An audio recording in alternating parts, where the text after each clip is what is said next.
ইন্নাল্লাহা ইনদাহু ইলমুস সাআ ওয়া ইউনাজ্জিলুল গায়ব ওয়া ইয়া'লামু মা ফিল আরহাম ওয়া মা তাদরি নাফসুম মাযা তাকসিবু গাদা ওয়া মা তাদরি নাফসুম বিআইয়ি আরদিন তামুত ইন্নাল্লাহা আলীমুন খাবীর। আল্লাহ রাব্বুল আলামিন বলেন কিয়ামত কখন হবে এটা একমাত্র আল্লাহ জানেন, আর কেউ জানেন না। বৃষ্টি কখন হবে এটা একমাত্র আল্লাহ জানেন, আর কেউ জানেন না। মায়ের গর্ভে সন্তান কি হবে না হবে একমাত্র আল্লাহ জানেন, আর কেউ জানে না। আগামীকাল মানুষ কি কামাই করবে এটা দুনিয়ার কেউ জানে না, কি খাবে একমাত্র আল্লাহ জানেন। 5 নাম্বার হলো মানুষ কোথায় মৃত্যুবরণ করবে এটা দুনিয়ার কেউ জানে না, কে জানে? আমার ভাইরা, আমার বন্ধুরা, একটা কথা খেয়াল করে জবাব দিবেন, আগামী 1 ঘন্টা বাঁচবো এমন কোন নিশ্চয়তা আমাদের কারো কাছে? আধা ঘন্টা, 15 মিনিট, 5 মিনিট না, 5 মিনিট সময় বাঁচবো এমন কোন গ্যারান্টি বা নিশ্চয়তা আমাদের কারো কাছে নাই। হে মুসলমান, তাহলে অবশ্যই বিবেক করে কথাটা খেয়াল করেন। 5 মিনিট যেই দুনিয়াতে বাঁচার গ্যারান্টি বা নিশ্চয়তা আমাদের কারো কাছে নাই, এমন দুনিয়ার পিছনে পড়ে আল্লাহর জান্নাত ভুলে যাওয়া কোনো বুদ্ধিমান মানুষের কাজ হতে পারে না। আল্লাহ রাব্বুল আলামিন বলেন ওয়া খালাকাতুল জিন্না ওয়াল ইনসা ইল্লা লিয়াবুদুন। মানুষ এবং জিন এই 2 দলকে আমি আল্লাহ বানাইছি একমাত্র আমার ইবাদত আর গোলামি করার জন্য। হে মুসলমান, আমরা যদি আল্লাহ রাব্বুল আলামিনের গোলামি করি লাভ আমাদের হবে, আল্লাহর কোনো লাভ হবে না। পক্ষান্তরে আমরা যদি আল্লাহর নাফরমানি করি আমাদের কোনো আল্লাহর কোনো ক্ষতি হবে না, ক্ষতি যা হবার সেটা আমাদের হবে। মান আমিলা সালিহান ফালিনাফসি ওয়া মান আসাআ ফাআলাইহা ওয়া মা রাব্বুকা বিযাল্লামিন লিল আবিদ। আল্লাহ রাব্বুল আলামিন বলেন রে বান্দা বান্দি, নেককার যদি হয়ে যাও, ইমানদার যদি হয়ে যাও, নেককার যদি হয়ে যাও, লাভ তোমার হবে, কল্যাণ তোমার হবে। পক্ষান্তরে কেউ যদি গুনার কাজ করো ক্ষতিও তোমার নিজের হবে। আমি আল্লাহর কোনো লাভ ক্ষতির কোনো বিষয় নয়। হে মুসলমান, এবারে আসলে এই কথাটা বলতে চাই, আল্লাহ রাব্বুল আলামিন আমাকে আপনাকে পাঠাইলেন, একটা নির্দিষ্ট সময় দিয়ে পাঠাইলেন। নির্দিষ্ট সময়টা আবার কতটুকু এটাও কিন্তু আমাদের কারো জানা। বলেন কারো জানা নাই? কেউ জানি না। এই দুনিয়াতে কে কতক্ষণ আছি কেউ জানি না, কেউ জানি না, একমাত্র কে জানেন। ও ভাই আব্দুল্লাহ, আপনার কি সমস্যা? হযরত আব্দুল্লাহ ইবনে মাসউদ জবাব দিয়ে বলেন, নবী আমিরুল মুমিনিন শুনেন গো, আমার গুনাহ হলো আমার বড় সমস্যা। আল্লাহু আকবার কোন আরো জোরে কোন। আমার ভাইরা, আল্লাহ নবী সাহাবীদের তো স্বাভাবিকভাবে আমাদের মতো কোনো গুনাহ ছিল না। হঠাৎ যদি টুকটাক কোনো কিছু হয়ে গিয়েছে, গুনাহ হয়েছে যতটুকু, তওবা হয়েছে তার চেয়ে 1000 গুণ বেশি মজবুত। সামান্য একটু 19-20 হয়ে গেলে আল্লাহ নবীর সাহাবীরা এমন ভাবে আল্লাহর দরবারে কান্নাকাটি করেছেন, তওবা করেছেন। ও মুসলমান, শুধু ত্রুটি না, শুধু গুনাহ না, গুনাহ ছাড়াও আল্লাহর দরবারে তাদের কান্নাকাটির পরিমাণ বড় বেশি।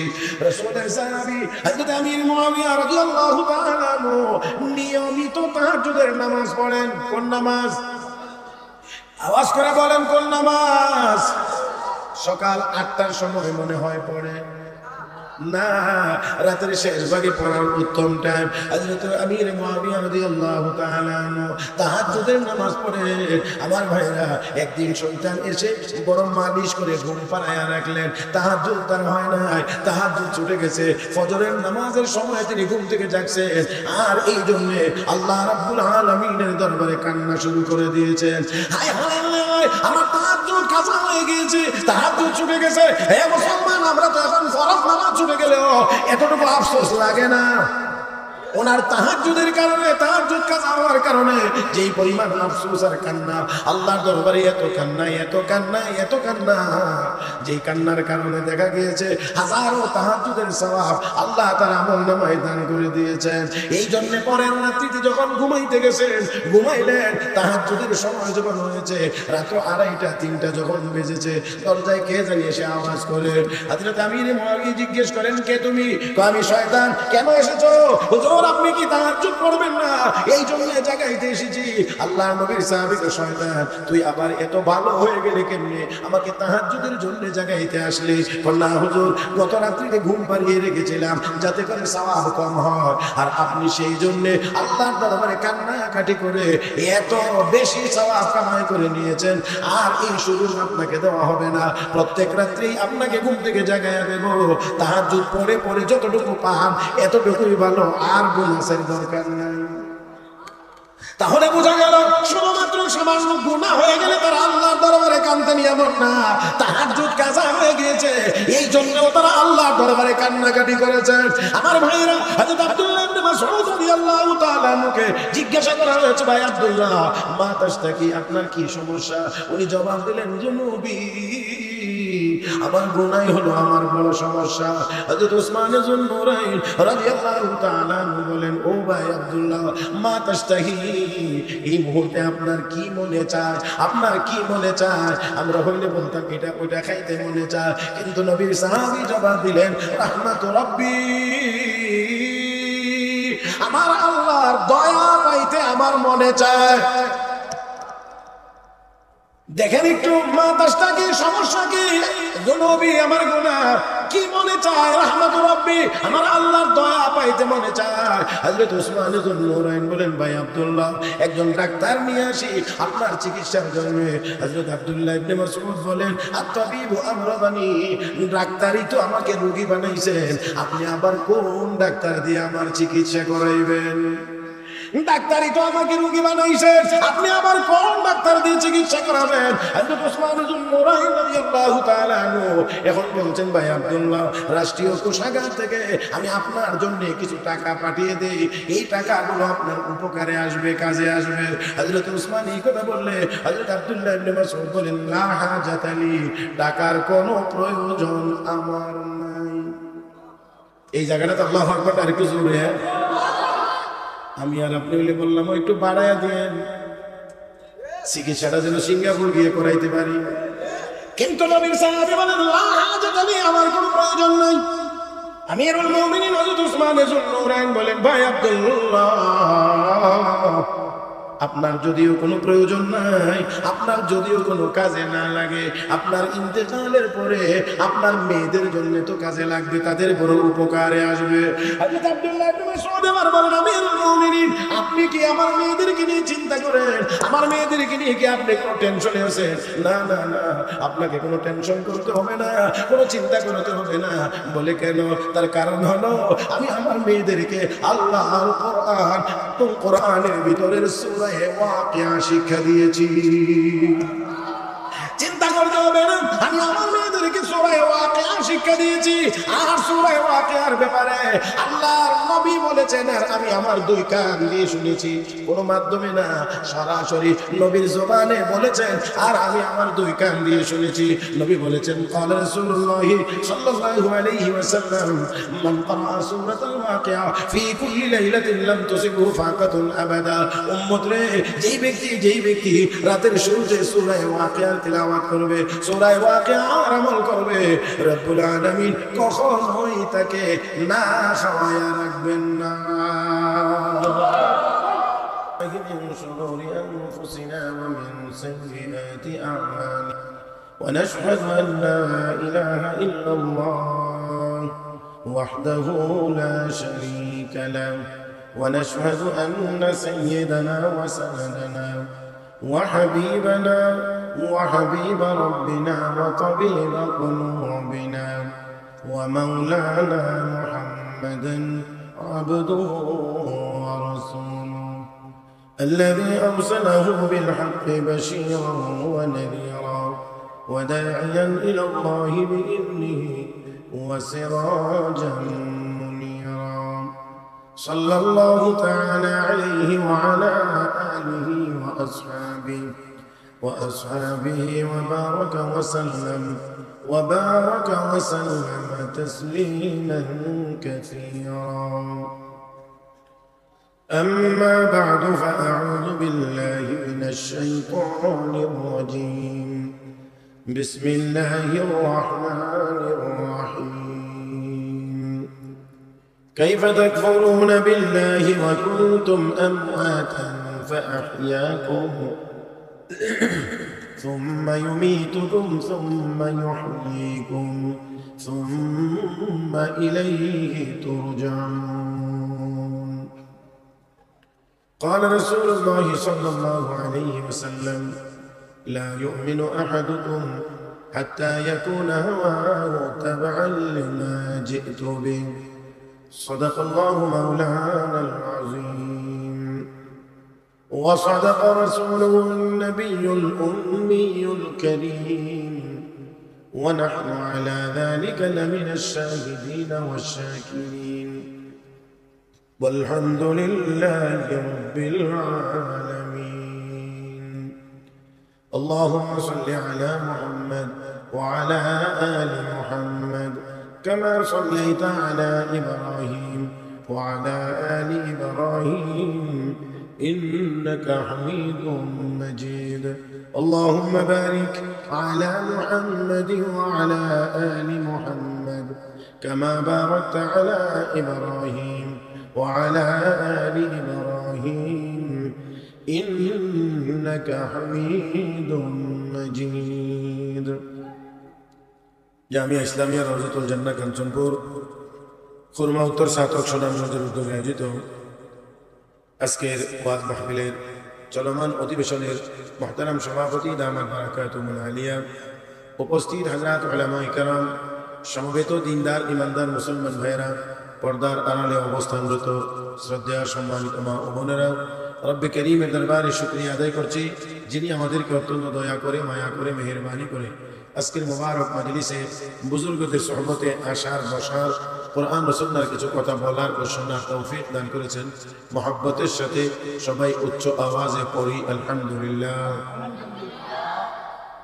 মুহতারাম উপস্থিতি, আমি আপনাদের খেদমতে পবিত্র কোরআনুল কারীমের সূরাতুল বাকারার একখানা আয়াত তিলাওয়াত করেছি। রাসূল আরবি সাল্লাল্লাহু আলাইহি ওয়াসাল্লামের অসংখ্য অগণিত হাদিস থেকে একখানা হাদিস তিলাওয়াত করেছি। আয়াতে কারিমাকে সামনে রেখে আপনাদের খেদমতে কয়েকটি কথা বলার আশা করেছি। আল্লাহ যেন বলবার, শুনবার, বুঝবার এবং আমল করবার তৌফিক দান করেন। সবাই বলি আমিন। আমি যে আয়াত তিলাওয়াত করেছি, তিলাওয়াতকৃত এই আয়াতে কারিমার মূল বিষয়টা বোঝার জন্যে প্রাথমিকভাবে আমরা কয়েকটি কথা একটু বুঝে নেওয়ার চেষ্টা করব। এই পৃথিবীতে আমরা কেউই ছিলাম না, এই পৃথিবীতে আমরা কেউই আমাদের ইচ্ছায় আসি নাই। আমাকে আপনাকে একজন পাঠিয়েছেন। একটু কি বলতে পারবেন কে আমাকে আপনাকে পাঠাইছেন? একটি নির্দিষ্ট সময় পার হয়ে গেলে আবার আমরা এই পৃথিবীতে কেউই চাইলেও থাকতে পারবো না, আমাকে আপনাকে নিয়ে যাওয়া হবে। কে নিয়ে যাবেন? নেওয়া পর্যন্তই শেষ না, আল্লাহ রাব্বুল আলামিন তিনি আবার আমাদেরকে পুনরায় জিন্দা করবেন, জীবিত করবেন। 4 নম্বর কথা হলো, আল্লাহ রাব্বুল আলামিন আমাকে আপনাকে শুধু জীবিত করেই ছেড়ে দিবেন তা না, বরঞ্চ আল্লাহ রাব্বুল আলামিন আমার আপনার এই দুনিয়ার জীবনের পরিপূর্ণ, একেবারে সূক্ষ্ম থেকে সূক্ষ্মটা সহ পরিপূর্ণ হিসাব আমার আপনার কাছ থেকে নিবেন। এই হিসাব নেওয়ার মাধ্যমে আল্লাহ রাব্বুল আলামিন চূড়ান্তভাবে ফয়সালা করবেন কে কোথায় যাবে। মোটামুটি ভাবে আমি 4টা কথা আপনাদের খেদমতে বলেছি। আমরা কেউ ছিলাম না, আসি নাই, পাঠাইছেন কে? থাকতে পারবো না, নিয়ে যাবেন কে? নেওয়া পর্যন্তই শেষ না, আবার জীবিত করা হবে। কে করবেন? শুধু জীবিত করবেন এতটুকুই না, হিসাবও নিবেন। কে নিবেন? সবগুলো কাজ কার? তাহলে 1 নাম্বার, আমরা এই দুনিয়াতে ছিলাম না, আমাকে আপনাকে দুনিয়াতে পাঠানো হয়েছে। কেন পাঠাইলেন? কেন বানাইলেন? উদ্দেশ্য নাই না আছে? আওয়াজ করে বলবেন, উদ্দেশ্য নাই না আছে? শুধু খাওয়া দাওয়া, খেলাধুলা, ঘোরাফেরা, এই তামাশার জন্যই দুনিয়াতে পাঠানো হয়েছে না? নিশ্চয়ই না, আমার আল্লাহর উদ্দেশ্য আছে। ওয়ামা খালাকতুল জিন্না ওয়াল ইনসা ইল্লা লিয়াবুদুন। আল্লাহ বলেন মানুষ এবং জিন এই দুই দলকে বানাইছি একমাত্র আমার ইবাদতের জন্য, একমাত্র আমার গোলামি করার জন্য, একমাত্র আমার দাসত্ব করার জন্য। একটু খেয়াল করে সবাই শুনবেন, আশা করি আপনারা মাঝে মাঝে একটু জবাব দিয়ে আমাকে সহযোগিতা করবেন।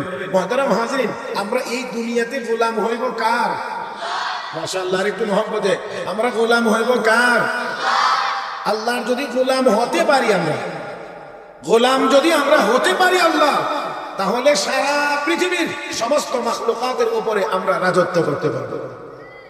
শুধু একজনের গোলাম হইতে পারলে সবার উপরে বাদশা হয়ে যাইতে পারবো। কিন্তু দুর্ভাগ্য যে আমরা মুসলমানেরা আল্লাহর গোলাম হতে পারি নাই, যার কারণে সমস্ত মাখলুকাতের উপরে আমরা রাজত্ব করতে পারতেছি না। যারা আল্লাহর গোলাম হতে পেরেছিলেন তারা অবশ্যই অবশ্যই সমস্ত মাখলুকাতের উপরে রাজত্ব করতে পেরেছিলেন। হযরত সাদ ইবনে আবি ওয়াক্কাস রাদিয়াল্লাহু তাআলা আনহু রাতের অন্ধকারে ৩০,০০০ সৈনিক নিয়ে যুদ্ধের ঘোড়া নদীর উপর দিয়ে দৌড়িয়েছিলেন। আর একটু মহব্বতে, রাসূলের সাহাবী হযরত ওমর ফারুক রাদিয়াল্লাহু তাআলা আনহু মদিনার মাটি কাঁপতেছিল, এই জন্য লাঠি দিয়ে গুতা দিয়ে বলেন, ইয়া আরদু উসকুনি, হে জমিন থাম। বিশ্ব নবীকে বুকে ধারণ করে তুই কেমন করে নড়াচড়া করিস, থাম। এই যে গুতা দেওয়ার পরে ধমক দিলেন, ভূমিকম্প যে বন্ধ হয়েছে, ১৫০০ বছরের ভিতরে মদিনাতে আর কোনোদিন ভূমিকম্প হয় নাই, কিয়ামত পর্যন্ত আর কোনোদিন হবে না। রাসূলের সাহাবী হযরত সাফিনা রাদিয়াল্লাহু তাআলা আনহা যুদ্ধের ময়দানে একা হয়ে গিয়েছিলেন, কাফেলা ভিন্ন দিকে চলে গেছে, উনি বুঝতে পারেন নাই বাঘ আসতেছে হামলা করার জন্য। আর উনি সেই জায়গাতে দাঁড়িয়ে বাঘকে লক্ষ্য করে বলছিলেন, হে বাঘ, তুই কি আমাকে চিনিস? আমি বিশ্ব নবীর উম্মত, মুসলমান, আমি একজন নবীর সাহাবী, আমি একজন মুসলমান। এই কথা বললে বাঘ এখন আসছে, হামলা করে না, শরীরটা নিচু করে দিয়ে লেজ নাড়ায়া বাঘ এখন ইশারা দিয়ে বুঝাইতে চায় যে আপনি আমার পিঠে সওয়ার হন, আমি আপনাকে আপনার গন্তব্যে পৌঁছায় দেব। উনি বাঘের পিঠে সওয়ার হইলেন, বাঘ উঠলেন, কতটুকু গেল, আবার গিয়ে মাটিতে নাক লাগাইলো, আবার কতটুকু চলছে, আবার গিয়ে নাক লাগাইছে, আবার চলছে, আবার নাক লাগাইছে। কেন এই নাক লাগানো, মাটিতে নাক লাগায় কেন বাঘ? মুহতারাম হাজরিন, নাক লাগানোর কারণ হলো বাঘের কাছে তো আর আধুনিক রাডার নাই, কম্পিউটার নাই, কোনো নেটওয়ার্ক নাই। এই জন্য বাঘ মাটিতে নাক লাগায়া এখান থেকে গ্রান নেয়। কিসের গ্রান? যেই রাস্তা দিয়ে মুসলমান মুজাহিদ নবীর সাহাবী মুসলমানরা যেই রাস্তা দিয়ে অতিক্রম করেছে, যেই জায়গায় তাদের কদম পড়েছে, অবশ্যই সেই জায়গায় তাওহীদের সুগ্রাণ লেগে থাকবে। বাঘ এখান থেকে গ্রান নিয়ে নিয়ে নবীর সাহাবীকে কাফেলা পর্যন্ত পৌঁছায় দিচ্ছে। ও মুসলমান, তাহলে গোলাম হইতে হবে কার? পিছনে যারা আছেন তারা একটু আওয়াজ করে বললেন, আমাদেরকে গোলাম হইতে হবে কার? আল্লাহ আল্লাহ আল্লাহ আল্লাহ আল্লাহ। এই একটা মাত্র কাজ আমাদের। আমরা যদি আল্লাহর গোলাম হতে পারি তাহলে সমস্ত মাখলুকাতের উপরে আমরা রাজত্ব করতে পারব। কিন্তু আমরা আল্লাহর গোলাম হতে পারি না বিদায় আমরা রাজত্ব করব দূরের কথা, সারা পৃথিবীতে আজ মুসলমান মার খায়, সারা পৃথিবীতেই মুসলমান আজ অসহায়, সারা পৃথিবীতে মুসলমান আজ নির্যাতন আর নিপীড়নের শিকার। কেন? কারণ কি? আমরা আল্লাহর গোলাম হতে পারি নাই। গোলাম হতে পারলে আল্লাহর ওয়াদা আছে, وعد الله الذين آمنوا منكم وعملوا الصالحات ليستخلفنهم في الأرض كما استخلف الذين من قبلهم وليمكنن لهم دينهم الذي ارتضى لهم وليبدلنهم من بعد خوفهم أمنا يعبدونني لا يشركون بي شيئا ومن كفر بعد ذلك فأولئك هم الفاسقون। আল্লাহ বলেন, তোমরা যদি আমার গোলাম হয়ে যেতে পারো, ঈমান আনতে পারো, নেক আমল করতে পারো, আমি আল্লাহর ওয়াদা হলো সারা পৃথিবীর শাসন ক্ষমতা আমি আল্লাহ ঈমানদারদের হাতে দান করব। কার ওয়াদা? কার ওয়াদা? আল্লাহ কি মাঝে মাঝে ওয়াদা লঙ্ঘন করেন? আল্লাহ ওয়াদা মাঝে মাঝে খেলাফ করেন? নিশ্চয়ই না। তাহলে অবশ্যই যদি দুনিয়ার মুসলমান আমরা ইমানদার এবং নেককার হতে পারি, তাহলে অবশ্যই আল্লাহর ওয়াদার বাস্তবায়ন হবে। সারা পৃথিবীর শাসন ক্ষমতা আল্লাহ ইমানদারদের হাতে দান করবেন। 2 নম্বর ওয়াদা, আল্লাহ রাব্বুল আলামিন বলেন ইসলাম ধর্মকে আমি আল্লাহ সুপ্রতিষ্ঠিত করে দেব। 3 নম্বর ওয়াদা হলো দুনিয়ার সব কাফের বেঈমানের জুলুম নির্যাতন হুমকি দামকির হাত থেকে আমি আল্লাহ মুসলমানদেরকে নিরাপত্তা দান করব। নিরাপত্তা আসলে দেওয়ার প্রকৃত মালিক কে? মহব্বতের সাথে আমার দিকে তাকায় কথাগুলো শুনবেন না, উত্তর দিবেন। প্রকৃত অর্থে নিরাপত্তা দেওয়ার মালিক কে? আল্লাহ যদি নিরাপত্তা দেন, সারা দুনিয়ার সব মিলেও তার নিরাপত্তা নষ্ট করতে পারে না। আল্লাহ যদি কাউকে নিরাপত্তা না দেন, হাজারো বেষ্টনীর ভিতরে থাকলেও নিজেকে বাঁচাইতে পারে না। হ্যাঁ, হাজারো নিরাপত্তা বেষ্টনীর ভিতরে থাকলেও বাঁচাইতে পারবে না। আর আল্লাহ যদি বাঁচান, তাহলে আল্লাহ যদি বাঁচান তাকে কেউ মারতে পারে না।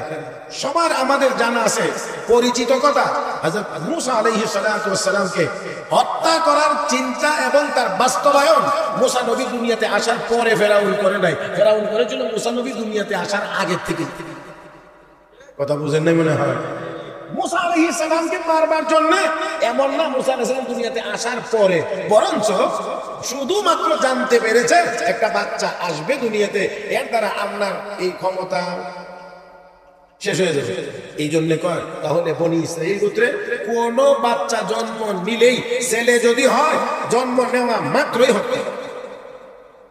এবার একটু খেয়াল করবেন, যে কোনো বাচ্চা জন্মগ্রহণ করে ছেলে হইলেই ফেরাউনের গোয়েন্দা বিভাগের লোক সব জায়গায় জায়গায় জায়গায় জায়গায় জায়গায় সেটিং দেওয়া। যেই মাত্র শুনে কোনো বাচ্চা ছেলে জন্ম নিয়েছে, সাথে সাথেই তাকে নিয়ে হত্যা করে ফেলে।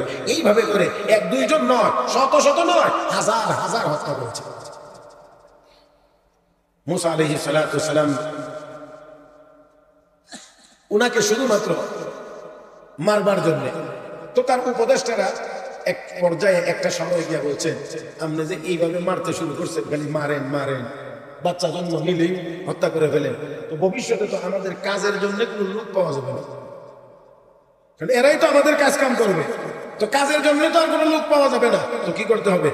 একটা কাজ করেন, বলে কি, তো 1 বছর রাখেন আর 1 বছর কাটেন। কথা বুঝছেন না?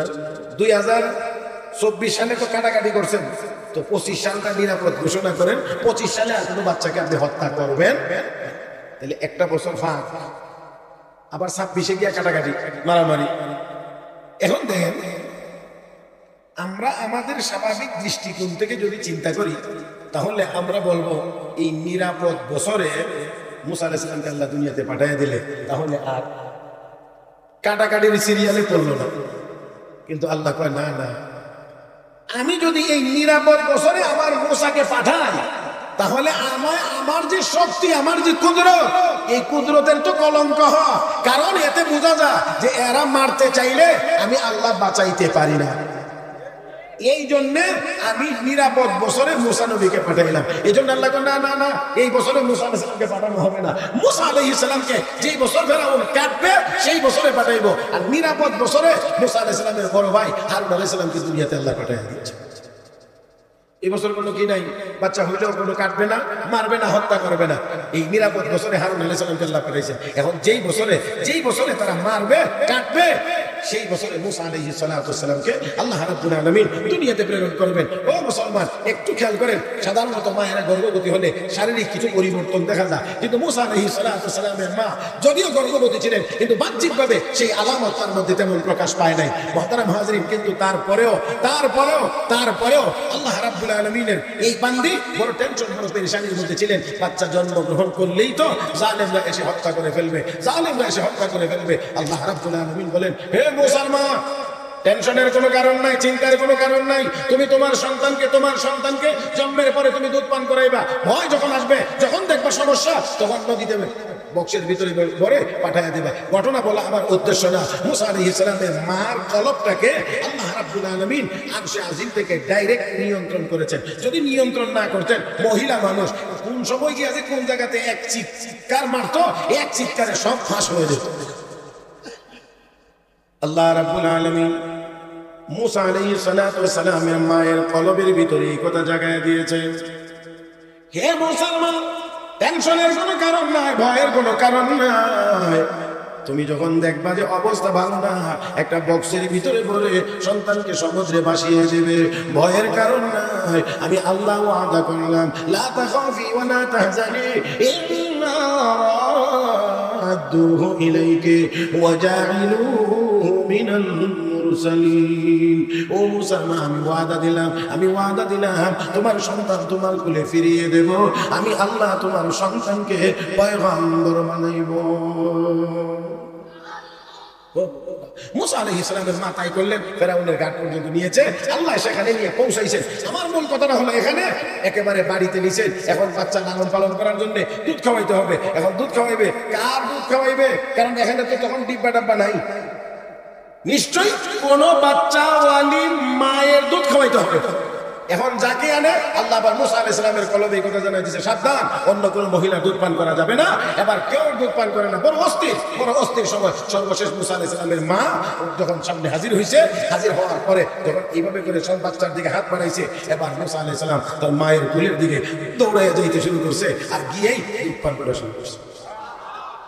এখন পুরা রাজ দরবারে আনন্দের বন্যা। এখন ফেরাউন কয়, এই তুমি কে, কোথায় থেকে আসছো জানি না, তবে আমার রাজপ্রাসাদে থাকবা, এখানে থেকে এই বাচ্চাকে লালন পালন করবা, তোমার থাকা খাওয়া যাবতীয় সবকিছুর ব্যবস্থা করে দেওয়া হবে। এখন ওই মহিলা মুসা আলাইহিস সালামের মা, তিনি কিন্তু পরিচয় দেন না যে উনিই মা। এখন বলছেন যে মহারাজ, আমার পক্ষে আপনার বাড়িতে থেকে এই বাচ্চার লালন পালন সম্ভব না, যদি আপনি লালন পালন করাইতে চান তাহলে আমাকে দিয়ে দিলে আমি আমার বাড়িতে রেখে আপনার বাচ্চাটাকে যত্ন সহকারে লালন পালন করব। আল্লাহ রাব্বুল আলামিন বলেন, মুসার মা, তোমার বাচ্চাকে তো তুমি নিজে দুধ পান করাইতে ফ্রি, সেবা যত্ন করতে ফ্রি, খাওয়াইতে ফ্রি, পড়াইতে ফ্রি। আমি আল্লাহ ফেরাউনের ঘাটটা একটু ঘুরাইয়া দিলাম, আর তুমি আবার এই ঘুরাইয়া দেওয়ার মাধ্যমে তোমার বাচ্চাকে তুমি লালন পালন করলা, ফাঁকে দিয়ে ফেরাউনের বাড়ি থেকে, ফেরাউনের ঘর থেকে, রাষ্ট্রীয় কোষাগার থেকে তোমার জন্য আমি আল্লাহ বেতনের ব্যবস্থা করেছিলাম। মুহতারাম হাজিরিন, আমার বলার মূল কথাটা হলো, আল্লাহ যদি বাঁচান সর্বমোট, আমার লম্বা করে কথা বলার উদ্দেশ্য নয়, ঘটনা একেবারে পরিচিত।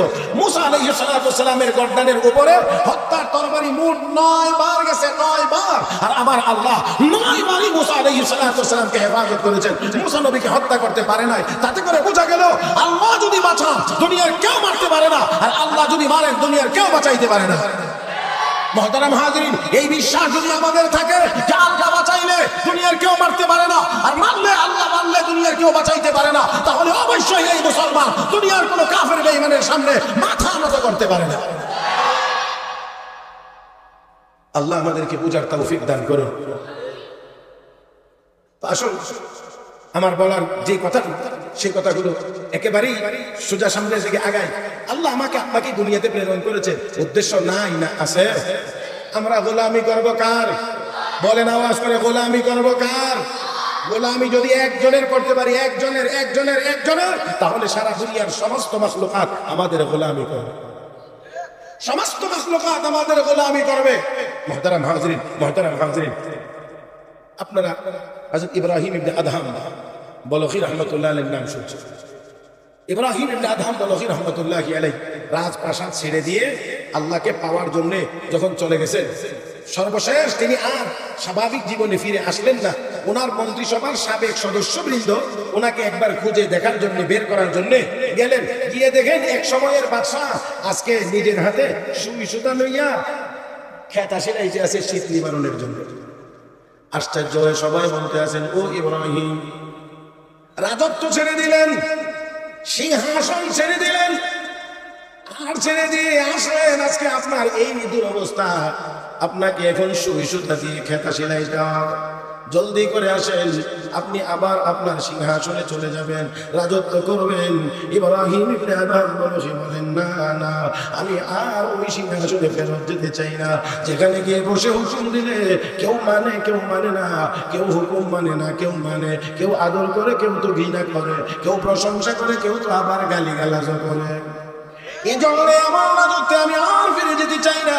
তোমরা একটু সামান্য দেশে যাও, আমার আল্লাহ আমাকে কেমন রাজত্ব দান করেছেন, কেমন রাজত্ব। এই কথা বলেই উনি উনার হাতের সুবিটা নদীতে নিক্ষেপ করে দিলেন।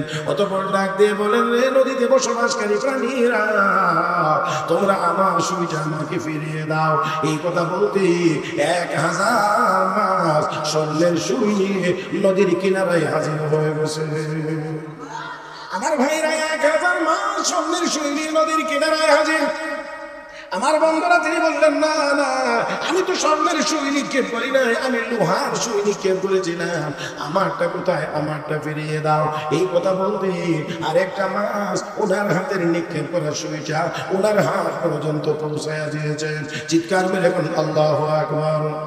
আমার ভাইয়েরা, আমার বন্ধুরা, তাহলে আসলে এটা বস্ত্রের জোরে না, এটা টাকা পয়সার জোরে না, এটা চেয়ার আর গদির জোরে না, এটা ছিল ঈমান আর নেক আমলের জোরে, আল্লাহর গোলামির জোরে। আপনারা কি আমার কথা বুঝেন না নাকি? তাহলে আরেকটু ঠিক বেঠিকটা আরেকটু বড় হইতো। কথা বুঝেন নাই? এটা টাকার জোরে হয় নাই, অস্ত্রের জোরে হয় নাই, এটা হয়েছিল আল্লাহর গোলামির জোরে।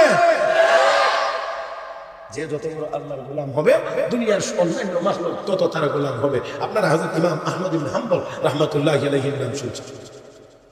ইমাম আহমদ ইবনে হাম্বল রাহমাতুল্লাহি আলাইহি এত এত বড় আল্লাহর গোলাম ছিলেন, যার কারণে অবস্থাটা কি দেখেন, উনার সময়ে উনার আশেপাশে মানুষের যদি জিনে ধরত, অনেকের জিন টিনে ধরে না, জিনে যদি ধরতো, জিনে ধরার রোগী ইমাম আহমদ ইবনে হাম্বলের কাছে গিয়ে যদি বলতেন যে হযরত আমাদের এখানে একজনকে জিনে ধরছে, তো উনি বলতেন পায়ের থেকে জুতাটি খুলে দিয়ে বলতেন এই জুতাগুলো নিয়ে যাও, নিয়ে ওই রোগীর সামনে এমনি করে ধরবা।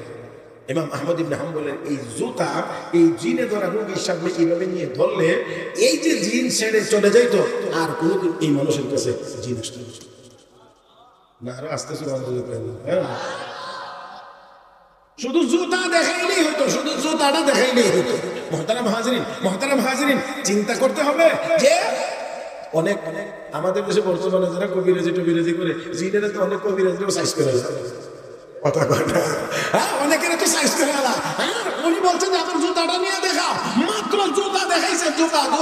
আর এই জুতা দেখানোর কারণে জিন যে চলে গেছে, আর কোনোদিন এই রোগীর কাছে ফিরে আসে না। তাহলে এই ব্যক্তিটা আল্লাহ রাব্বুল আলামিনের দরবারে কি পরিমাণ আল্লাহর কাছে কবুল হয়েছিলেন। হে মুসলমান, সেই আল্লাহ এখনো আছে। আমরা যদি আল্লাহর গোলাম হতে পারি, দুনিয়ার কেউ আমাদের সামনে মাথা উঁচু করে দাঁড়াতে পারবে না। আমরা যদি কোরআন সিনায় গ্রহণ করতে পারি, কোরআনওয়ালা যদি হতে পারি, কোরআন অনুযায়ী যদি আমল করতে পারি, তাহলে অবশ্যই 200 কোটি মুসলমান পৃথিবীতে 60 লাখ ইহুদির সামনে মাথা নত করতে হবে না।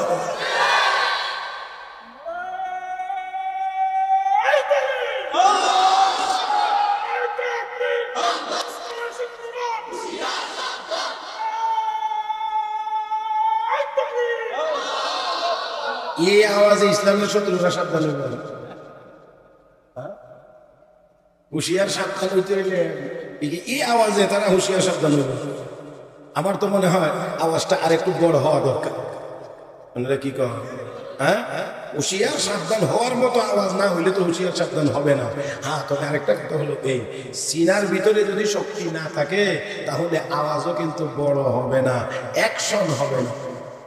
কথা কয় না, অ্যাকশন হবে না। কারণ অ্যাকশন তখনই হবে যখন সিনার ভিতরে আল্লাহর কালাম থাকবে। দেখেন রাসূল বলছেন, ইন্নাল্লাযী লাইসা ফি জাওফিহি শাইউন মিনাল কুরআন কাল বাইতিল খারিব। আমার নবী কা যার সিনার ভিতরে কোরআনের কিছু অংশ নাই, কিচ্ছু নাই, একবারে খালি, তাহলে এটা হলো ওই ঘরের মতো যেই ঘরে কোনো মানুষ থাকে না। আপনারা চিন্তা করেন, যেই ঘরে বা যেই রুমে কোনো মানুষ বসবাস করে না, সেই রুমে অন্যান্য প্রাণীরা এসে রুমটা দখল করে।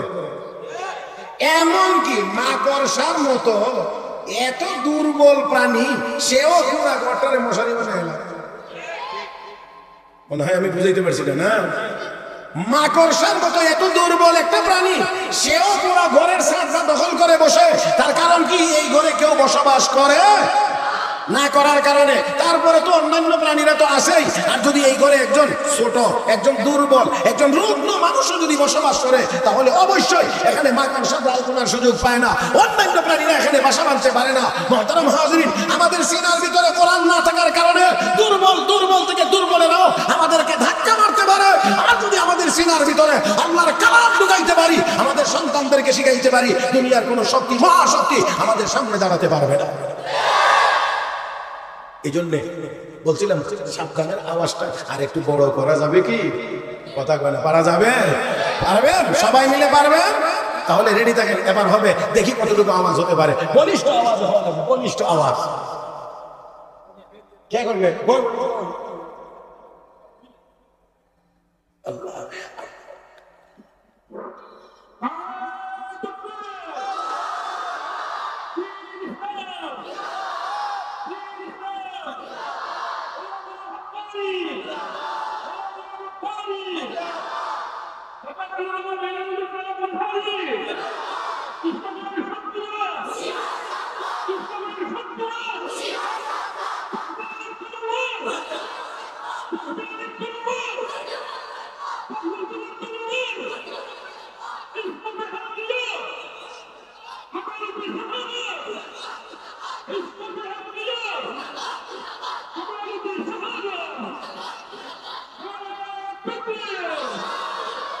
মাশাআল্লাহ, মাশাআল্লাহ। এবারের আওয়াজে বোঝা যায় কিছু সাবধান হবে। কথা বলে না, এবারের আওয়াজে বোঝা যায় কিছু সাবধান হবে, হবে, হবে, আর হতেই হবে। এই বাংলাদেশ হাজার হাজার মাদ্রাসার দেশ, লক্ষ লক্ষ আলেম ওলামার দেশ, হযরত শাহজালাল, শাহ পরান, শাহ মাখদুম সহ 360 আউলিয়ার দেশ।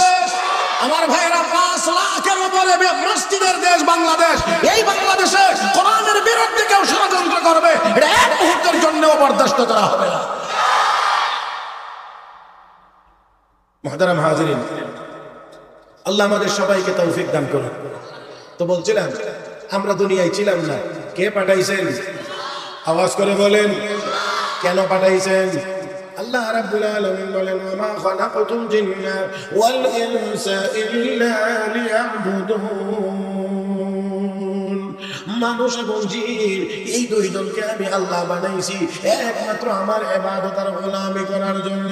হে মুসলমান, আমরা যদি আল্লাহ রাব্বুল আলামিনের গোলামি করি, লাভ আমাদের হবে, আল্লাহর কোনো লাভ হবে না। পক্ষান্তরে আমরা যদি আল্লাহর নাফরমানি করি, আমাদের কোনো আল্লাহর কোনো ক্ষতি হবে না, ক্ষতি যা হওয়ার সেটা আমাদের হবে। মান আমিলা সালিহান ফালিনাফসি ওয়া মান আসাআ ফাআলাইহা ওয়া মা রাব্বুকা বিযাল্লামিন লিল আবিদ। আল্লাহ রাব্বুল আলামিন বলেন, রে বান্দা বান্দি, নেককার যদি হয়ে যাও, ইমানদার যদি হয়ে যাও, নেককার যদি হয়ে যাও, লাভ তোমার হবে, কল্যাণ তোমার হবে। পক্ষান্তরে কেউ যদি গুনার কাজ করো, ক্ষতিও তোমার নিজের হবে। আমি আল্লাহর কোনো লাভ ক্ষতির কোনো বিষয় নয়। হে মুসলমান, এবারে আসুন যে কথাটা বলতে চাই, আল্লাহ রাব্বুল আলামিন আমাকে আপনাকে পাঠাইলেন, একটা নির্দিষ্ট সময় দিয়ে পাঠাইলেন। নির্দিষ্ট সময়টা আবার কতটুকু, এটাও কিন্তু আমাদের কারো জানা। বলেন, কারো জানা নাই? কেউ জানি না। এই দুনিয়াতে কে কতক্ষণ আছি কেউ জানি না, কেউ জানি না, একমাত্র কে জানেন। ইন্নাল্লাহা ইনদাহু ইলমুস সাআ ওয়া ইউনাজ্জিলুল গায়ব ওয়া ইয়া'লামু মা ফিল আরহাম ওয়া মা তাদরি নাফসুম মাযা তাকসিবু গাদা ওয়া মা তাদরি নাফসুম বিআইয়ি আরদিন তামুত ইন্নাল্লাহা আলীমুন খাবীর। আল্লাহ রাব্বুল আলামিন বলেন, কিয়ামত কখন হবে এটা একমাত্র আল্লাহ জানেন, আর কেউ জানেন না। বৃষ্টি কখন হবে এটা একমাত্র আল্লাহ জানেন, আর কেউ জানেন না। মায়ের গর্ভে সন্তান কি হবে না হবে একমাত্র আল্লাহ জানেন, আর কেউ জানে না। আগামীকাল মানুষ কি কামাই করবে এটা দুনিয়ার কেউ জানে না, কি খাবে একমাত্র আল্লাহ জানেন। 5 নাম্বার হলো মানুষ কোথায় মৃত্যুবরণ করবে এটা দুনিয়ার কেউ জানে না, কে জানে? আমার ভাইরা, আমার বন্ধুরা, একটা কথা খেয়াল করে জবাব দিবেন, আগামী 1 ঘন্টা বাঁচবো এমন কোন নিশ্চয়তা আমাদের কারো কাছে? আধা ঘন্টা, 15 মিনিট, 5 মিনিট না, 5 মিনিট সময় বাঁচবো এমন কোন গ্যারান্টি বা নিশ্চয়তা আমাদের কারো কাছে নাই। হে মুসলমান, তাহলে অবশ্যই বিবেক করে কথাটা খেয়াল করেন, 5 মিনিট যেই দুনিয়াতে বাঁচার গ্যারান্টি বা নিশ্চয়তা আমাদের কারো কাছে নাই, এমন দুনিয়ার পিছনে পড়ে আল্লাহর জান্নাত ভুলে যাওয়া কোনো বুদ্ধিমান মানুষের কাজ হতে পারে না। বুদ্ধিমান মানুষের কাজ এটা হতে পারে না। যেই দুনিয়ার পিছনে আমি দৌড়াচ্ছি, এই দুনিয়াতে 5 মিনিট সহ বাঁচার কোনো গ্যারান্টি আমার যেখানে 5 মিনিট বাঁচতে পারবো না, সেই দুনিয়া জমানোর জন্য এত ব্যস্ত কেন? কত মানুষ কত টাকা জমাইছে, কিন্তু দুনিয়া ছেড়ে চলে যাইতে হয়েছে। আরে দুনিয়া ছেড়ে চলে যাওয়া তো আরো পরে, দুনিয়াতে থাকা অবস্থায় তো অনেকের এই টাকাই তার জন্য বড় বিপদের কারণ হয়ে দাঁড়াইছে। কথা কয় না, মনে হয় বুঝেন নাই নাকি? বিপদের কারণ হয়ে দাঁড়াইছে। এত টাকা কামাই করছে, এত টাকা হিসাব নাই, নিজেও বলতে পারবে না তার কত টাকা। কিন্তু অবস্থা এমন চুরের মতো ধরা পড়ে। আল্লাহ আমাদের সবাইকে হেদায়েত নসিব করুন। মুহতারাম হাজিরিন, এই জন্য টাকা পয়সা, ধন দৌলত, বাড়ি গাড়ি, কোনটার সাথে বা কোনটার ভিতরে ইজ্জত সম্মানের কোন ব্যবস্থা নাই। ইজ্জত আর সম্মানের ব্যবস্থা হলো দ্বীনের সাথে, ঈমানের সাথে, নেক আমলের সাথে, কোরআনের সাথে, হাদিসের সাথে, মসজিদের সাথে, মাদ্রাসার সাথে। এই জন্য কোরআনের ইলম যাদের ভিতরে থাকে, দ্বীন যাদের মধ্যে থাকে, দুনিয়াদাররা কখনোই তাদের সাথে কুলাইতে পারে না। তার কারণ হলো দুনিয়ার জিনিস পচা, কম দামি, আর কোরআনের ইলম দামি। এজন্য হযরত আলী কাররামাল্লাহু ওয়াজহা বড় চমৎকার বলেছেন, রাজিনা কিসমাতাল জাব্বারি ফিনা লানা ইলমু ওয়ালিল আ'দা'i মালুন ফাইন্নাল মালা ইয়াফনা আন করিবি ওয়া ইন্নাল ইলমা ইয়াবকা লা ইয়াজুলু। আল্লাহর বন্টনে আমরা খুশি, মহা খুশি। আল্লাহ কাফের বেঈমানদেরকে দন্দ টাকা পয়সা দিয়ে রাখছেন, আর আল্লাহ আমাদেরকে কোরআনের ইলম দান করেছেন। এই কোরআনের ইলম পাইয়া আমরা মহা খুশি। ভাইরা দেখেন, অন্যরা মনে মনে ভাবে আরে মোল্লা মৌলবীরা মিয়া সাহেবের কাছে টাকা পয়সা বেশি নাই, কিন্তু তারপরেও আমি বলি হ্যাঁ টাকা পয়সা বেশি নাই, কথা ঠিক আছে, কিন্তু তারপরেও দেখবেন মোল্লা মৌলবীরা যতটা আনন্দের সাথে এই দুনিয়ার জীবন অতিক্রম করছে, বহু শিল্পপতিরাও এতটা আনন্দের সাথে দুনিয়ার জীবন পার করতে পারে না। আল্লাহ যাক, আমি আপনাদেরকে শেষ সময়ে একটা ছোট্ট ঘটনা শোনাইতে চাই। একেবারে আমার চোখের দিকে তাকায় শুনবেন, মুলায়ম ভাষা, একদম আমার চোখের দিকে মনোযোগ সহকারে। মুহতারাম হাজিরিন, রাসূলের সাহাবী হযরত আব্দুল্লাহ ইবনে মাসউদ রাদিয়াল্লাহু তাআলা অত্যন্ত বড় মাপের সাহাবী।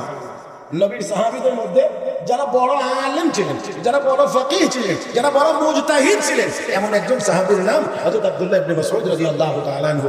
বিশ্ব নবী একদিন বলছেন, আব্দুল্লাহ ইকরা আলাইয়াল কুরআন, আব্দুল্লাহ তুমি কোরআন তেলাওয়াত করো, আমি তেলাওয়াত শুনবো। হযরত আব্দুল্লাহ ইবনে মাসউদ বলেন, আকরা আলাইকাল কুরআন ওয়া কাদ উনজিলা আলাইক, নবী আপনার উপরে কোরআন নাযিল হয়েছে, আর আমি নি আমরে তেলাওয়াত করে শোনাইতাম।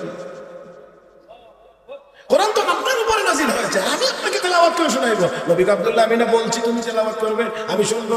আর কোনো কথা বাড়াইলেন না। হযরত আব্দুল্লাহ ইবনে মাসউদ তেলাওয়াত শুরু করলেন। তেলাওয়াত করতে করতে এক পর্যায়ে তিনি তেলাওয়াত করেন, ফাকাইফা ইযা জিনা মিন কুল্লি উম্মাতিন বিশাহীদ ওয়া জিনা বিকা আলা হাউলা'i শাহীদা। এই আয়াতের তেলাওয়াত করতে গিয়ে হযরত আব্দুল্লাহ ইবনে মাসউদ বলেন, আমি নবীজির চেহারা মোবারকের দিকে তাকাইলাম, তাকিয়ে দেখতে পাইলাম বিশ্ব নবীর চক্ষু মোবারক থেকে ঝর্ণার মতো পানি ছুটে চলছে। আব্দুল্লাহ ইবনে মাসউদ রাদিয়াল্লাহু তাআলা যখন ইন্তেকালের শয্যায় শায়িত, আর বেশি সময় বাঁচবেন না। এমনই মুহূর্তে ইসলামের তৃতীয় খলিফা ছিলেন, রাষ্ট্র ক্ষমতা হযরত উসমান ইবনে নুরাইন রাদিয়াল্লাহু তাআলা, তিনি ছিলেন আমিরুল মুমিনিন। হযরত উসমান হযরত আব্দুল্লাহ ইবনে মাসউদকে দেখার জন্য আসলেন, ওনার কাছে এসে বসলেন। বসার পরে এবার কথাবার্তা শুরু হয়েছে। হযরত উসমান ইবনে নুরাইন জিজ্ঞাসা করেছেন, এই জায়গাটা থেকে একেবারে সবাই একটু আমার দিকে তাকান তো, একটু সোজা হোক, একেবারে তালমারা সহ, ডাইন বাম না, একদম সোজা আমার দিকে তাকাইবে। জি, কারণ ওরা চলা চলবে না, একেবারে হৃদয়ের কান দিয়ে শুনবেন। হযরত উসমান ইবনে নুরাইন জিজ্ঞেস করেন, মা তাশতাকি, ও ভাই আব্দুল্লাহ আপনার কি সমস্যা? মরণের সময়, এই অসুস্থতার সময় জিজ্ঞেস করলে সবাই তো আমরা বিভিন্ন রূপ ব্যাধির কথাই বলি, এই সমস্যা, ওই সমস্যা, এই রূপ, ওই রূপ, এই রূপ। আর হযরত আব্দুল্লাহ ইবনে মাসউদকে হযরত উসমান যুন্নুরাইন বলছেন মা তাশতাকি, ও ভাই আব্দুল্লাহ আপনার কি সমস্যা? হযরত আব্দুল্লাহ ইবনে মাসউদ জবাব দিয়ে বলেন যুনুবি, আমিরুল মুমিনিন শুনেন গো, আমার গুনাহ হলো আমার বড় সমস্যা। আল্লাহু আকবার কোন আর জোরে কোন আমার ভাইরা, আল্লাহ নবী সাহাবীদের তো স্বাভাবিকভাবে আমাদের মতো কোনো গুনাহ ছিল না। হঠাৎ যদি টুকটাক কোনো কিছু হয়ে গিয়েছে, গুনাহ হয়েছে যতটুকু, তওবা হয়েছে তার চেয়ে 1000 গুণ বেশি মজবুত। সামান্য একটু 19-20 হয়ে গেলে আল্লাহর নবীর সাহাবীরা এমন ভাবে আল্লাহর দরবারে কান্নাকাটি করেছেন, তওবা করেছেন। ও মুসলমান, শুধু ত্রুটি না, শুধু গুনাহ না, গুনাহ ছাড়াও আল্লাহর দরবারে তাদের কান্নাকাটির পরিমাণ বড় বেশি। রাসূলের সাহাবী হযরত আমির মুয়াবিয়া রাদিয়াল্লাহু তাআলা আনহু নিয়মিত তাহাজ্জুদের নামাজ পড়েন। কোন নামাজ? আওয়াজ করে বলেন কোন নামাজ? সকাল 8টার সময় মনে হয় পড়েন না, রাতের শেষ ভাগে পড়ার উত্তম টাইম। হযরত আমির মুয়াবিয়া রাদিয়াল্লাহু তাআলা আনহু তাহাজ্জুদের নামাজ পড়েন। আমার ভাইরা, একদিন সন্তান এসে বড় মালিশ করে ঘুম পাড়ায় রাখলেন। তাহাজ্জুদ তার হয় নাই, তাহাজ্জুদ ছুটে গেছে। ফজরের নামাজের সময় তিনি ঘুম থেকে জাগছেন, আর এই জন্য আল্লাহ রাব্বুল আলামিনের দরবারে কান্না শুরু করে দিয়েছেন। হায় হায় হায়, আমার তাহাজ্জুদ কাজা হয়ে গিয়েছে, তাহাজ্জুদ ছুটে গেছে। হে মুসলমান, আমরা তো এখন ফরজ নামাজ ছুটে গেলেও এতটুকু আফসোস লাগে না। ওনার তাহাজ্জুদের কারণে, তাহাজ্জুদ কাজা হওয়ার কারণে যেই পরিমাণ আফসোস আর কান্না, আল্লাহর দরবারে এত কান্না, এত কান্না, এত কান্না, যে কান্নার কারণে দেখা গিয়েছে হাজারো তাহাজ্জুদের সওয়াব আল্লাহ তাআলা আমলনামায় দান করে দিয়েছেন। এই জন্য পরের রাত্রিতে যখন ঘুমাইতে গেছেন, ঘুমাইলেন, তাহাজ্জুদের সময় যখন হয়েছে, রাত্র 2:30-3টা যখন বেজেছে, দরজায় কে জানি এসে আওয়াজ করে। হযরত আমির মুয়াবিয়া জিজ্ঞেস করেন, কে তুমি? আমি শয়তান। কেন এসেছো? হুজুর, আপনি কি তাহাজ্জুদ পড়বেন না? এই জন্য জাগাইতে এসেছি। আল্লাহ নবীর সাহাবী কো, শয়তান তুই আবার এত ভালো হয়ে গেলে কেমনে? আমাকে তাহাজ্জুদের জন্য জাগাইতে আসলি? না হুজুর, গত রাত্রিতে ঘুম পাড়িয়ে রেখেছিলাম যাতে করে সওয়াব কম হয়, আর আপনি সেই জন্য আল্লাহর দরবারে কান্নাকাটি করে এত বেশি সওয়াব কামাই করে নিয়েছেন, আর এই সুযোগ আপনাকে দেওয়া হবে না। প্রত্যেক রাত্রেই আপনাকে ঘুম থেকে জাগাইয়া দেব। তাহাজ্জুদ পড়ে পড়ে যতটুকু পান এতটুকুই ভালো, আর গুনাহের দরকার নেই। তাহলে বোঝা গেল শুধুমাত্র সামান্য গুনাহ হয়ে গেলে তারা আল্লাহর দরবারে কাঁদতেন এমন না, তাহাজ্জুদ কাজা হয়ে গিয়েছে এই জন্যও তারা আল্লাহর দরবারে কান্নাকাটি করেছেন।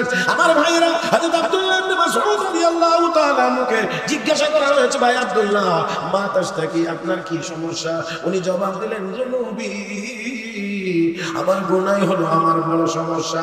হযরত উসমান যুন্নুরাইন রাদিয়াল্লাহু তাআলা আনহু বলেন, ও ভাই আব্দুল্লাহ, মা তাশতাহি, এই মুহূর্তে আপনার কি মনে চায়? আপনার কি মনে চায়? আমরা হইলে বলতাম এটা ওইটা খাইতে মনে চায়, কিন্তু নবীর সাহাবী জবাব দিলেন, রাহমাতু রাব্বি, আমার আল্লাহর দয়া পাইতে আমার মনে চায়। দেখেন একটু, মা তাশতাকি, সমস্যা কি? যুনুবি, আমার গুনাহ, কি মনে চায়? রাহমাতু রাব্বি, আমার আল্লাহর দয়া পাইতে মনে চায়। হযরত উসমান যুন্নুরাইন বলেন, ভাই আব্দুল্লাহ, একজন ডাক্তার নিয়ে আসি আপনার চিকিৎসার জন্য। হযরত আব্দুল্লাহ ইবনে মাসউদ বলেন, আত-তাবিবু আমরাদানি, ডাক্তারই তো আমাকে রোগী বানাইছেন, আপনি আবার কোন ডাক্তার দিয়ে আমার চিকিৎসা করাইবেন? ডাক্তারই তো আমাকে রোগী বানাইছেন, আপনি আবার কোন ডাক্তার দিয়ে চিকিৎসা করাবেন? হযরত উসমান যুন্নুরাইন রাদিয়াল্লাহু তাআলা আনহু এখন বলছেন, ভাই আব্দুল্লাহ, রাষ্ট্রীয় কোষাগার থেকে আমি আপনার জন্য কিছু টাকা পাঠিয়ে দেই, এই টাকাগুলো আপনার উপকারে আসবে, কাজে আসবে। হযরত উসমান এই কথা বললে হযরত আব্দুল্লাহ ইবনে মাসউদ বলেন, লা হাজাত লি, টাকার কোনো প্রয়োজন আমার নাই।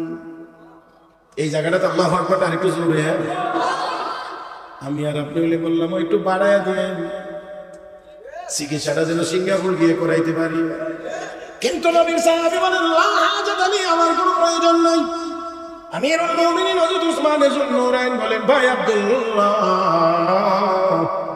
আপনার যদিও কোনো প্রয়োজন নাই, আপনার যদিও কোনো কাজে না লাগে, আপনার ইন্তেকালের পরে আপনার মেয়েদের জন্য তো কাজে লাগবে, তাদের বড় উপকারে আসবে।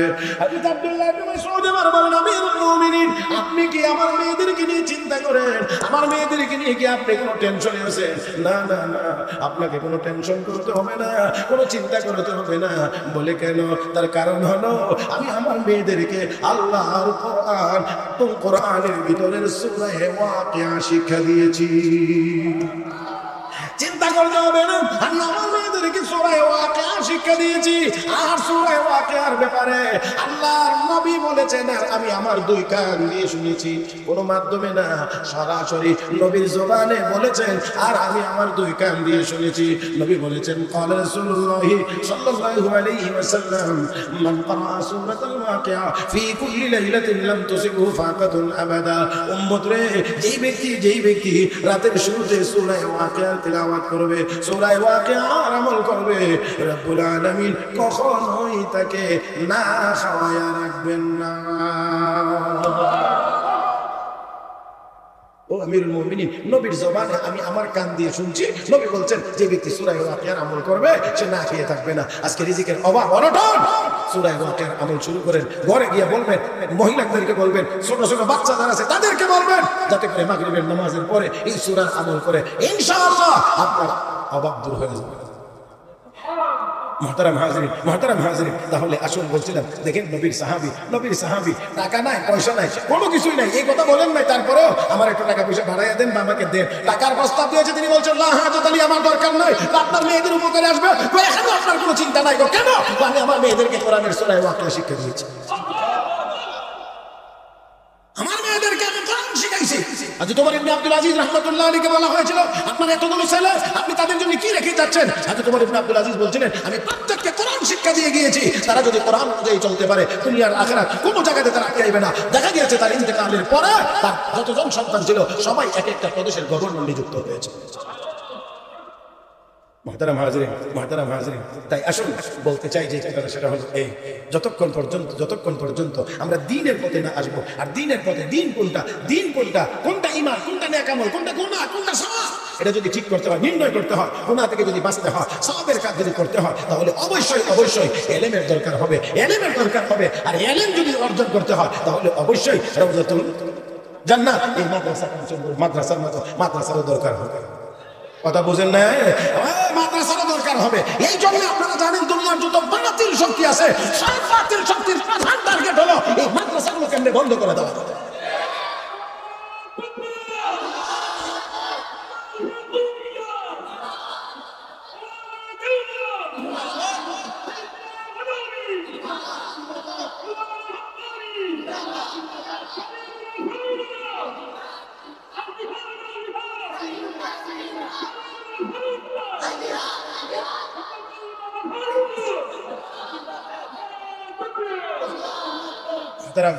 মুহতারাম হাজিরিন, দুনিয়ার সব জালেমেরা, সব কাফের বেঈমানেরা সব সময় তাদের টার্গেট থাকে এই কোরআনের প্রতিষ্ঠান কেন্দ্র বন্ধ করে দেওয়া যায়। কারণ এটা যদি বন্ধ করে দেওয়া যায়, আপনি একটু বুঝেননি, মেইন সুইচ বন্ধ করলে আর বাকি সুইচগুলো আলাদা করে বন্ধ করা লাগে নাকি? ঘরের ভিতরে 20টা লাইট আছে, কথার কথা বিভিন্ন রুমে মিলাইয়া 20টার জন্য 20টা সুইচ আছে, 10টা ফ্যান আছে, 10টার জন্য 10টা সুইচ আছে, 30টা সুইচ আছে, 30টা টিপতে অনেকক্ষণ লাগবে। আর যদি শুধু মেইন সুইচটা অফ করে দেওয়া যায়, একবারে সব বন্ধ। এই জন্য জালেমরা কয় একজন করে একটা করে ধরে লাভ না, মেইন সুইচটা যদি বন্ধ করে দেওয়া যায় তাহলে এমনিতেই মুসলমান খতম হয়ে যাবে। এই জন্য মেইন সুইচ তারা বুঝে, এটা হলো কোরআনের শিক্ষা, এটা যতদিন থাকবে তাদের মধ্যে পাওয়ার ততদিন থাকবে। এই জন্য সব জালেমরা খালি এই মাদ্রাসা বন্ধ করে দিতে। এই জন্য আমাদের সময় এখন সোচ্চার হওয়া। সব যাইতে পারে কিন্তু কোরআন যাইতে পারে না, সব চলে যাইতে পারে, ঈমান চলে যাইতে পারে না, সব বাদ দেওয়া যাইতে পারে, আল্লাহ এবং আল্লাহর রাসূলকে বাদ দেওয়া যাইতে পারে। তাহলে এই মাদ্রাসার পাশে আমাদেরকে থাকতে থাকবো তো ইনশাআল্লাহ। কে থাকবেন? দুই হাত তুলে আল্লাহকে দেখান তো। নারায়ে তাকবীর। আল্লাহ তুমি সবগুলো হাতকে কবুল করো, মঞ্জুর করো, জোরে বলেন আমিন। জি আমরা